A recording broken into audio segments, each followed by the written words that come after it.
అండి, welcome to తాజీ designers. ఇది చూడండి, ఇది బ్యూటీ పార్లరు కోసము చేస్తున్న లేబుల్స్ అండి. ఇది యూనిఫామ్ డ్రెస్సెస్ ఉంటాయి కదా, ఆ యూనిఫామ్ డ్రెస్సెస్ పైన ఇలా చెస్ట్ పార్ట్ దగ్గర ఈ లేబుల్ కుట్టేస్తారు. ఎందుకంటే గుర్తింపు కోసం, ఫలానా బ్యూటీ పార్లర్ కోసము అని చెప్పి. ఇది ఎక్కడి నుంచి మాకు ఆర్డర్ వచ్చిందంటే కువైట్ నుంచి ఆర్డర్ వచ్చిందండి. కువైట్ నుంచి నా దగ్గర 100 పీసెస్ ఆర్డర్ వచ్చింది. అదే చేస్తూ ఉన్నాము. మొత్తం కంప్లీట్ అయిపోయింది.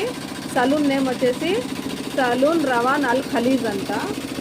ఈ సలూన్ నుంచి ఆర్డర్ వచ్చింది 100 పీసెస్. ఈ అక్క వాళ్ళు నాకు దాదాపు 6 ఇయర్స్ నుంచి తెలుసండి, మంచి వాళ్ళు. నన్ను నమ్మి నా దగ్గరే ప్రతి ఒక్క వరకు బ్లౌజెస్ స్టిచ్చెస్ చేయించుకుంటారు, వర్కులు అన్నీ చేయించుకుంటూ ఉంటారు. ఇప్పుడు వచ్చేసి ఆ అక్క వాళ్ళది బ్యూటీ పార్లరు సలూన్ ఉండాది కువైట్లో. దానికోసం కూడా